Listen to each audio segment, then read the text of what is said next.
하나님 말씀은 창세기 12장 1절에서 4절까지 말씀 되겠습니다. 창세기 12장 1절에서 4절까지 우리 한 절씩 교독하도록 하겠습니다. 처음 줄 알고 제가 1절부터 읽겠습니다. 여호와께서 아브라함에게 이르시되 너는 너의 고향과 친척과 아버지의 집을 떠나 내가 네게 보여줄 땅으로 가라.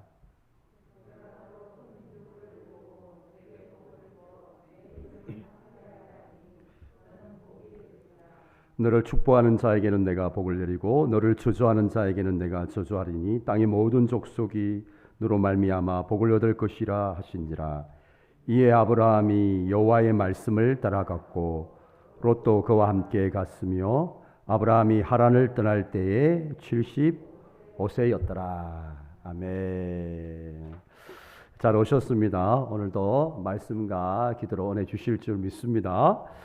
한 번은 이런 일이 있었습니다.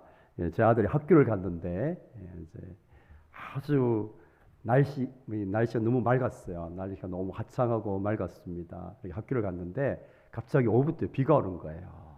제가 아버지로서 걱정이 되잖아요. 그래서 제가 이제 우산을 가지고 이제 아이 학교로 찾아갔습니다. 찾아가면서 제 마음 속에는 이런 마음이 있었어요. 아이들에게 좀 서프라이즈를 좀 해야 되겠다. 전혀 아빠가 올 거라고 생각하지 못했는데 제가 우산을 들고 짠하고 나타나면 아들이 얼마나 놀랄까. 그 놀라는 모습을 제가 상상하면서 막 그렇게 갔습니다. 갔는데 아들의 반응이 제가 놀랐어요. 아들이 전혀 놀라지를 않는 거예요. 마치 당연하다는 듯이 아무런 어떤 감정의 동요도 없이 하는 거예요. 제가 물어봤어요. 그랬더니 아들이 정말 그 너무너무 멋있는 대답을 하는 거예요.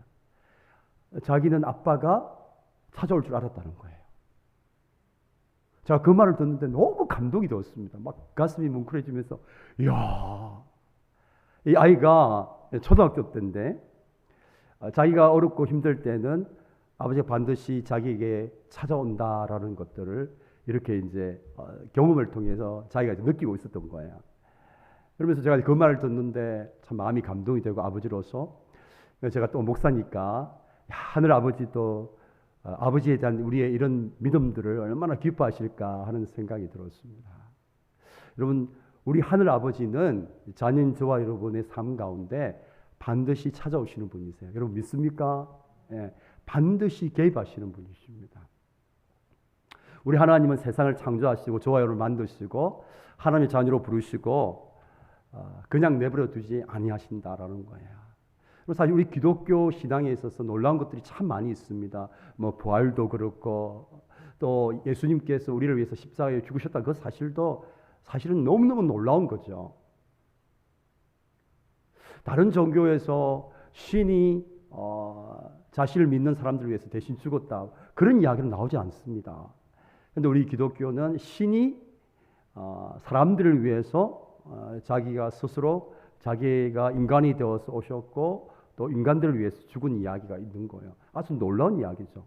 근데 오늘 제가 나누고 싶은 이야기는 여러 가지 놀라운 이야기가 있는데 우리 기독교 신앙에 있어서 정말 놀라운 사실은 하나님이 먼저 우리를 찾아오셨다라는 거예요. 이게 너무너무 놀라운 거죠. 다른 종교에서는 인간이 신을 찾아가는 구도의 과정이에요. 그런데 우리 기독교는 하나님이 먼저 우리에게 찾아오신 겁니다. 여러분, 이게 얼마나 놀라운지 몰라요. 여러분, 제가 이제 이렇게 여러분들 만나서 이렇게 이야기를 나누다 보면 집사님 어떻게 해서 이렇게 예수님 믿게 되었어요?라고 이렇게 제가 이제 이렇게 신방을 하면서 묻는 일이 있는데, 그러면 그 집사님이 막 이렇게 자랑스럽게 대답해요. 막 우리 옆에 있는 김 집사님은 막 이렇게 우리 권사님이 전도 받아가지고 교회 나와서 예수님 믿었는데 저는요 전혀 그런 거 없었어요. 저는 그냥 어느 날 갑자기 제 마음속에 교회를 가고 싶은 마음이 생겼어요. 그래서 교회 왔어요. 그리고 예수님 믿게 돼서 아주 자랑스럽게 이야기를 하세요. 그럼 제가 뭐라고 할까요? 집사님이 교회에 오고 싶어하는 그 마음을 누가 주셨을까요? 라고 물어봐요. 하나님께서 주신 것이죠. 그래서 성경에는 하나님께서 우리를 하나님의 자녀로 먼저 선택을 하셨어요. 그것도 언제 선택하셨는가 하면 창세전에 선택을 하신 거예요. 하나님의 자녀로. 그것을 예정이라고 그래요. 예정. 하나님께서 우리를 하나님의 자녀 삼아주기로 예정하셨어요. 장세전부터 예정하신 것이죠. 우리 전용주 집사님을 하나님께서 하나님의 자녀 삼아주시기로 장세전부터 예정을 하신 것입니다. 여러분 이게 얼마나 놀라운 거예요. 그러고 나서 이제 때가 되어서 하나님께서 우리 집사님을 하나님의 자녀로 부르시고 그 부르심 앞에 우리 집사님이 반응할 수 있도록 해주신 것이죠. 이것을 신학적으로 효과적인 부르심이라고 그래요. 한번 따라서 하겠습니다. 효과적인 부르심. 그러니까 하나님께서 때가 되어서 찾아오셨는데 하나님의 그 부르심 앞에 우리 집사님이 마음의 문을 열고 반응하고 예수님을 주님으로 받아들이고 믿게 되죠. 이것을 효과적인 부르심 또는 유효한 부르심이라고 그렇게 이야기를 해요. 왜 그런 일이 가능한가?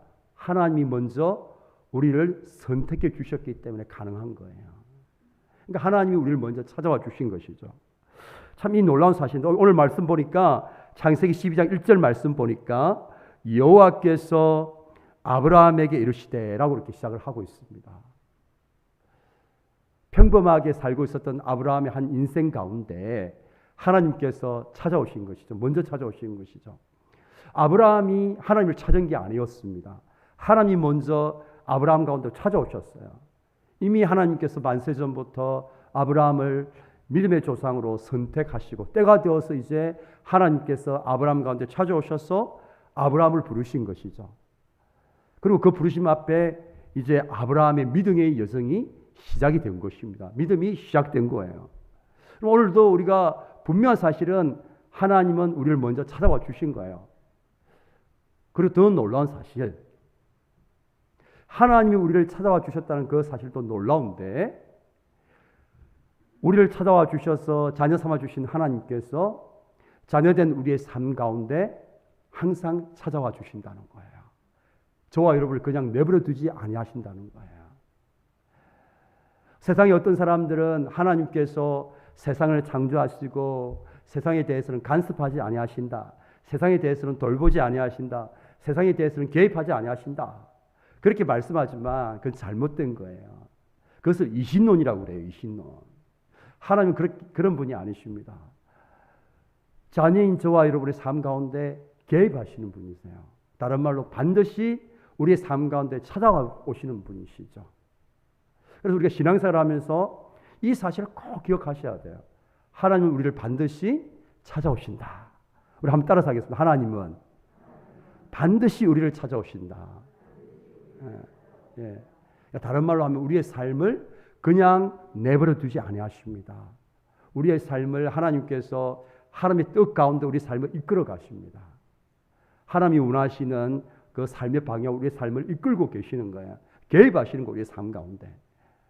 저도 가만히 저의 삶을 돌아보면 저의 삶 가운데 하나님께서 찾아오셔서 하나님이 자녀로 부르시고 또 목회자로 부르시고 하나님께 저의 삶 가운데 순간순간 개입하시는 것들을 많이 봐요. 하나님은 지금도 우리 삶 가운데 개입하고 계시는 분이십니다. 그래서 우리가 신앙생활을 하면서 이 사실을 기억하는 게 중요해요. 하나님은 반드시 우리의 삶 가운데 찾아오시고 우리의 삶 가운데 개입하신다는 거죠. 무엇 때문에 개입하시는가 하면 하나님이 원하시는 뜻을 이루어 가시기 위해서 우리 삶 가운데 개입하십니다. 그러니까 우리가 신앙생활을 하다가 하나님이 원하지 않는 방향으로 우리가 가게 되면 하나님께서 어떻게 하실까요? 우리가 하나님께서 하나님의 자녀로 선택한 백성이라면 반드시 개입을 하십니다. 반드시 찾아오십니다. 그냥 두고 보지 않았어요. 왜냐하면 그분이 우리의 아버지가 되시고 우리는 그분의 자녀이기 때문에 절대로 그냥 계실 수가 없는 거예요. 반드시 개입을 하십니다. 그래서 우리로 하여금 주로 사용하는 게 뭡니까? 고난이라는 이것을 통해서 하나님의 뜻대로 우리의 삶을 이끌어 가시는 거예요. 그래서 하나님은 반드시 우리의 삶에 개입하신다라는 거예요. 그분의 뜻대로 우리의 삶을 세워가시기 위해서 우리의 삶 가운데 개입하신다는 거예요. 우리 자녀들도 마찬가지예요. 우리 자녀를 우리 키우잖아요. 그 자녀가 하나님의 선택받은 자녀라고 하면 그 자녀의 삶을 하나님께서 그냥 내버려 두지 아니하십니다. 여러분 믿습니까? 하나님이 육신인 부부인 내가 뭐 어떻게 하지 못한다 할지라도 하나님께서 그냥 계시지 않으신다는 거예요. 하나님께서 자기의 뜻대로 이 자녀를 이끌기 위해서 때로는 여러 가지 우리 오늘 권사님 기도하신 것처럼 여러 가지 힘든 상황들, 환경들, 또 사람들과의 만남을 통해서 이 하나님의 뜻 가운데로 우리 자녀를 이끌어 가시는 거예요. 그 가운데는 실패도 포함되어 있고 아픔도 포함되어 있고 이 모든 것들이 다 포함되어 있는 거죠. 이 모든 것들을 통해서 하나님 끊임없이 당신의 자녀의 삶 가운데 개입하시는 분이세요. 그러니까 우리가 신앙생활을 하면서 이 사실을 꼭 기억하셔야 돼요. 하나님 반드시 우리 삶 속에 개입하십니다. 절대로 그냥 두고 보시는 분이 아니세요. 그래서 때때로 우리가 하나님의 뜻과는 다른 방향으로 갈 때는 반드시 우리 삶 가운데 개입하셔서 방향을 다시 하나님이 원하시는 방향으로 우리 삶을 이렇게 교정해 가도록 하나님께서 하시는 것이죠. 그래서 우리가 기억하셔야 돼요. 여러분 기도도 마찬가지죠. 여러분 우리 기도할 때도 하나님은 반드시 우리의 기도에 응답하시는 분이십니다. 하나님 우리의 기도에 응답하지 않는 법은 없습니다. 항상 말씀드리지만 우리는 예스만 응답이라고 생각하지 노를 응답이라고 생각하지 않잖아요. 여러분 우리가 인터넷에 그죠? 어떤 글을 올렸어요. 제가 글을 올렸는데 댓글을 달잖아요. 근데 어떤 집사님은 좋은 댓글을 달았어요. 또 어떤 분은 막 이렇게 또 약간 이제 안 좋은 댓글을 달았어요. 여러분 댓글을 좋은 댓글만 달면 거기 댓글을 단 겁니까? 나쁜 댓글을 단 것도 그것도 댓글을 단 거잖아요. 정말 댓글 안 단 건 뭡니까? 안 단 거죠. 마찬가지로 우리가 기도했을 때 하나님이 우리 기도에 응답하지 않는 기도가 없어요. 어떻게 응답하십니까? 예스로 응답하시고 노로 응답하시고 기다려라고 응답하시는 것이죠. 이 세 가지로 응답하시는 것이죠. 그러니까 하나님 우리의 기도에도 반드시 찾아오시는 거예요. 응답하시며 찾아오시는 분이시죠. 예스라고 응답하시고 찾아오시고 노라고 응답하시면서 찾아오시고 기다려라고 이렇게 응답하시면서 찾아오시는 분이세요. 반드시 찾아오신다는 거예요. 자, 근데 두 번째 우리가 기억해야 될 건 뭐냐면 하나님이 반드시 우리 자녀의 삶 가운데 찾아오시는데 개입하시는데 두 가지 우리가 꼭 기억해야 될 게 있어요. 첫 번째는 뭐냐면 언제 하나님께서 찾아오시는지를 우리 인간은 알 수 없다라는 거예요. 왜 우리가 신앙생활을 하면서 때로는 하나님에 대한 믿음이 사라지고 그렇게 하는가 하면 하나님이 찾아오시는데 언제 찾아오시는지를 우리가 헤아릴 수가 없는 거죠. 그 하나님의 주권이라고 그러잖아요. 하나님 우리 삶 가운데 개입하시는데 우리 자녀가 어려움을 당한다든지 때로는 어떤 잘못된 방향으로 간다 하는 그런 가운데 하나님께서 개입을 하시는데 언제 개입하시는가? 그것이 이제 우리 인간으로서 알 수가 없는 거예요. 하나님이 언제 찾아오시는지 그 때를 알 수가 없는 거죠. 또 한 가지가 뭡니까? 어떤 방식으로 찾아오시는지를 알 수가 없는 거예요. 그러니까 우리가 하나님께서 예를 들면 우리가 A라는 문제를 가지고 있는데 A라는 문제가 내가 생각하는 그런 방법대로 이렇게 해결이 되어지는 게 우리는 뭡니까? 하나님께서 응답하신다 이렇게 생각한단 말이에요. 근데 하나님께서 내가 생각하는 건 A로 이렇게 문제가 해결되어져야 되는데 하나님께서 B라는 모양으로 문제를 풀어가세요. 그럼 우리는 이제 하나님께서 찾아오지 않으셨다. 내 삶을 그냥 모른 척 하신다. 이렇게 이제 생각한단 말이에요. 그게 아니죠. 하나님이 우리에게 찾아오시는데 어떤 방식으로 찾아오는지는 그것도 하나님의 주권이에요. 그러니까 때와 방법 자체가 하나님의 주권에 속한 일이기 때문에 우리 인간들로는 헤아릴 수가 없는 거죠. 그러니까 우리가 신앙생활을 하면서 때로는 뭡니까? 하나님에 대한 이제 의심도 생기기도 하고 회의도 생기기도 하는 거예요. 기도했는데도 분명히 목사님께서 응답해 주신다고 약속했는데 하나님께서 내가 원하는 뭡니까? 때에 응답을 하시는 게 아니잖아요. 그래서 때로는 더 많이 기도하게 하시고 또 내가 원하는 그런 방식으로 하나님께서 응답을 안 해주신단 말이에요.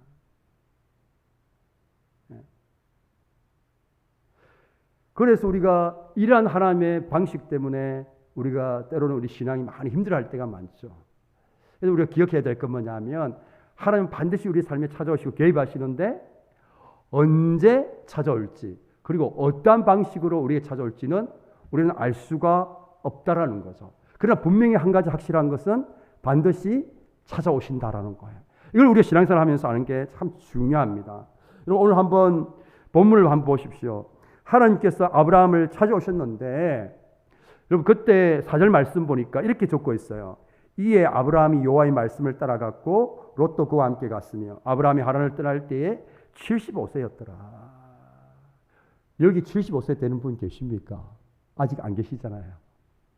그러니까 이 75세, 이 세상적인 관점에서 보면 너무나 늦은 때에 하나님께서 아브라함의 삶 가운데 찾아오신 거예요. 이런 모세도 마찬가지죠. 이런 모세를 하나님께서 출애굽의 지도자로 세우셨는데 그 나이가 몇 살이었습니까? 80세 때 하나님께서 일을 시키시잖아요.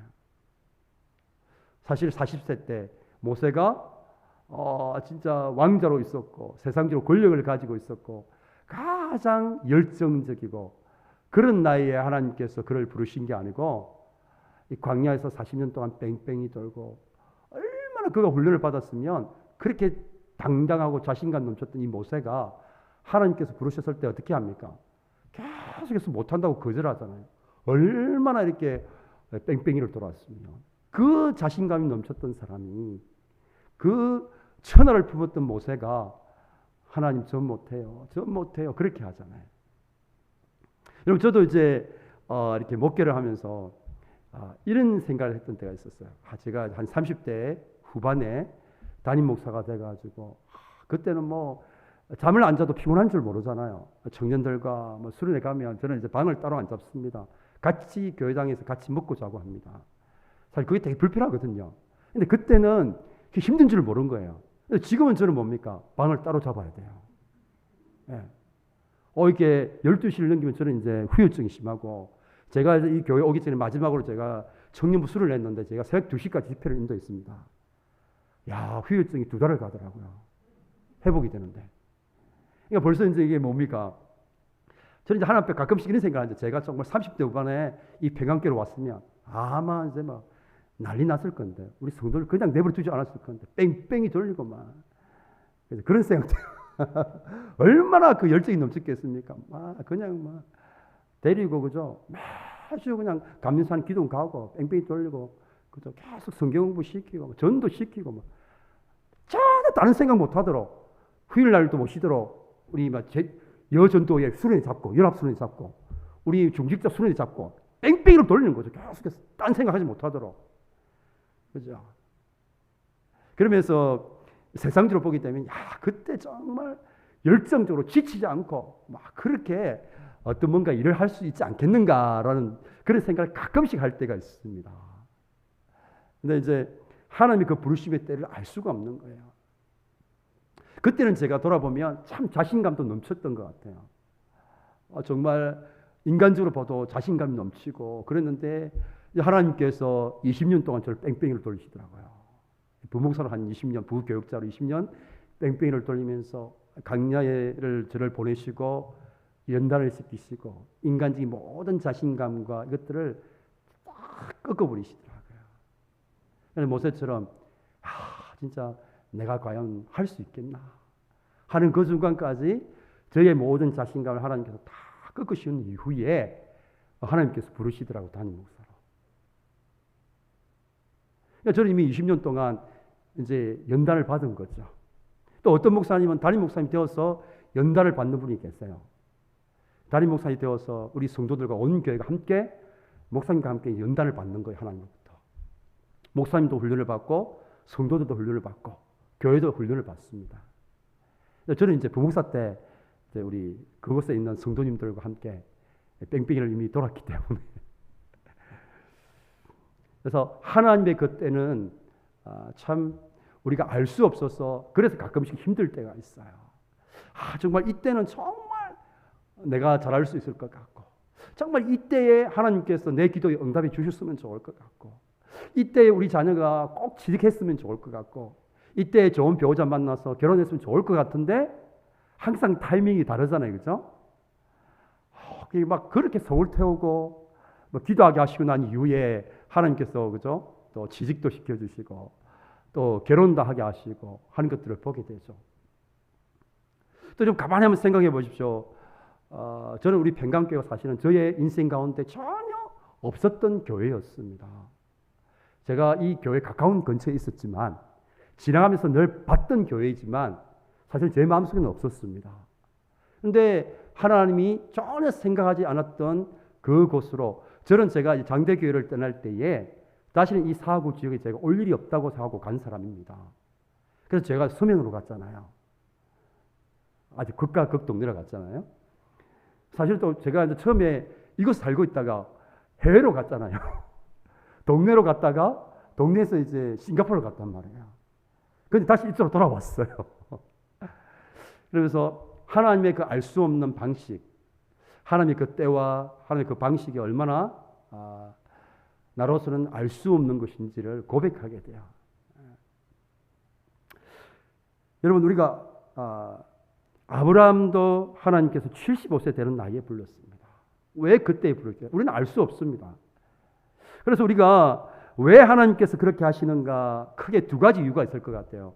첫 번째 이유는 뭐냐 하면 우리를 골탕 먹이기 위해서 하나님께서 그렇게 하시는 게 아니고, 첫 번째 이유는 뭐냐 하면 좀 어려운 말인데요. 한번 여러분 들어보십시오. 유한이 무한을 담을 수가 없어요. 우리 한번 따라서 하겠습니다. 유한이 무한을 담을 수가 없다. 여기서 유한은 우리 인간을 말해요. 무한은 하나님을 말해요. 이게 무슨 말인가 하면 하나님이 우리에게 설령 하나님의 때와 하나님의 방법을 우리에게 알려준다고 할지라도 유한인 우리 인간은 그것을 이해할 수가 없다는 거예요. 무슨 말씀인지 아시겠죠? 우리는 시간과 공간의 제약을 받는 인간입니다. 한계를 가지고 있어요. 그러니까 시간 안에서만 우리가 이해를 해요. 타이밍을. 방법도 우리가 이거 사는 공간 안에서만 이해해요. 그런데 하나님이 시간과 공간을 넘어서시는 분이시잖아요. 그러니까 하나님이 시간과 공간을 초월해서 넘어서서 시간을 정하시고 방법을 정하시는 하나님의 그 시간과 방법을 하나님께서 설령 우리에게 알려준다 해도 우리는 그것을 알지 못한다는 거예요. 이해를 못한다는 거예요. 그게 무슨 말인지를 모른다는 거예요. 그래서 하나님은 굳이 우리에게 하나님의 시간과 방법을 알려주실 필요가 없는 거죠. 알려주어도 우리가 답아낼 수 없기 때문에, 이해할 수 없기 때문에 그렇게 필요가 없는 것이죠. 또 한 가지 이유가 있습니다. 하나님께서 시간과 공간을 우리에게 알려주시지 않는 이유는 우리의 유익을 위해서예요. 여러분 한번 생각해 보시죠. 만약에 우리가 하나님께서 내 기도에 응답해 주시는 때가 언제인지를 알고 있다고 한번 생각해 보십시오. 여러분 그게 좋을 것 같습니까? 안 좋을 것 같습니까? 좋을 것 같죠? 알고 있으면.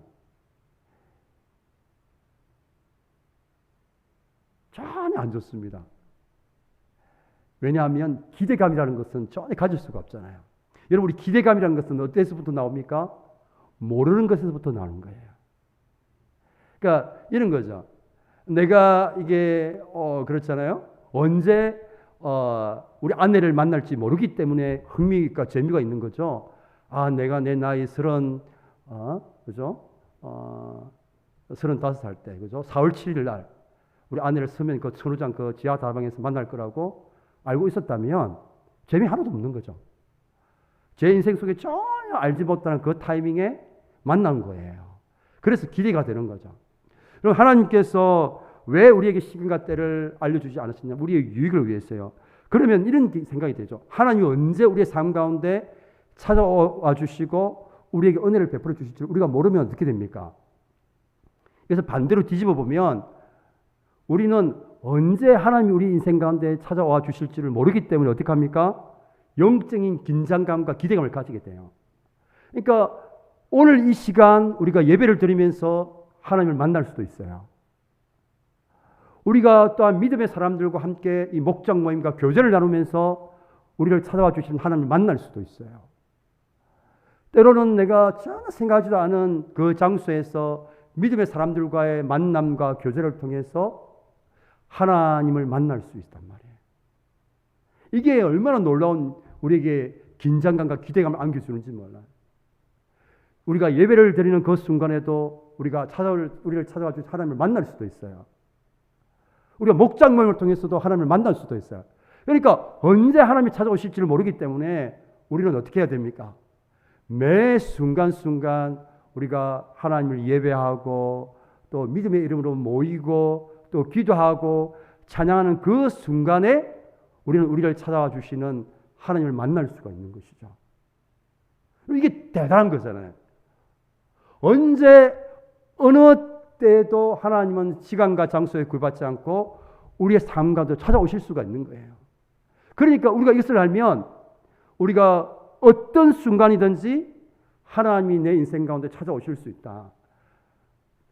나에게 은혜의 손길을 베풀어 주실 수 있다. 나를 만나 주실 수 있다. 그것을 알면 우리가 드리는 매 순간순간이 정말 소중하고 정말 귀한 그 시간이 될 수밖에 없는 거예요.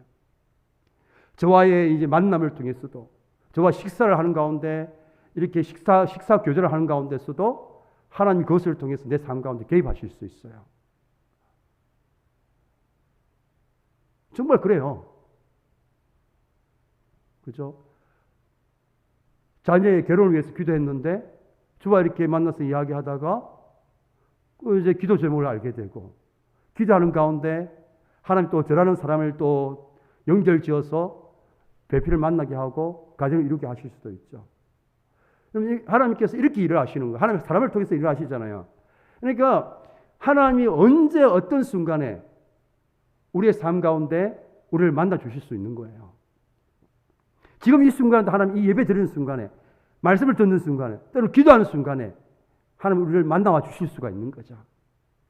그리고 우리가 이것을 알면 우리가 드리는 모든 예배가 귀한 예배가 될 수밖에 없고요. 우리가 드리는 모든 믿음의 교제에 우리가 정말 귀할 수밖에 없고, 그 모임 자체가. 왜냐하면 그 모임과 그 예배의 시간과 그 기도의 시간과 그 찬양의 시간과 그 시간들이 하나님이 우리를 만나 주실 수 있는 시간이 되기 때문에, 이것을 알면 우리는 모든 시간을 하나님께서 우리에게 은혜 주실 수 있는 땜을 믿고 우리가 그 은혜를 사모하게 되는 거예요. 그래서 하나님은 우리에게 언제 우리 가운데 찾아오실지, 어떤 방식으로 찾아와 주실지 하나님께서 가르쳐 주지 아니하십니다. 여러분, 분명한 사실은 뭡니까? 언제 찾아오실지 모르고 어떠한 방식으로 찾아오실지 모르지만 하나님께서는 반드시 찾아오신다는 거예요. 우리 삶 가운데.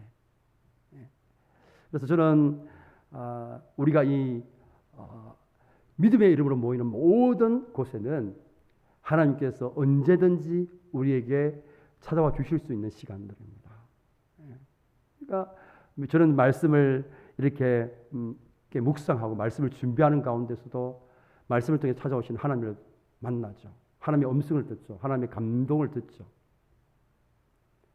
그리고 그걸 가지고 말씀을 따라 준비하기도 하고, 또 때로 그것을 가지고 목회의 이제 계획을 세우기도 하죠.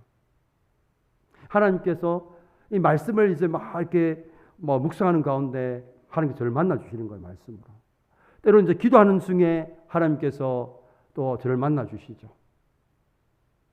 하나님이 원하시는 뜻이 무엇인지를 보게 해주고, 지금 내가 어떤 위치에 와 있고 어느 정도 와 있는지를 하나님께서 보게 하시죠. 그러면서 끊임없이 이 하나님 앞에 주파수를 맞추게 하시고, 나를 통해서 하나님의 뜻을 이루어 가시는, 끊임없이 나의 삶 가운데 개입하시고, 말씀을 통해서 찾아와 주시고, 믿음의 사람들과의 교제를 통해서 찾아와 주시고, 기도를 통해서 찾아와 주시고, 말씀 묵상 가운데 찾아와 주시고 하시는 그 하나님을 통해서 하나님께서 저의 삶 가운데서 일하시고 계시는 것들을 저는 고백하게 됩니다.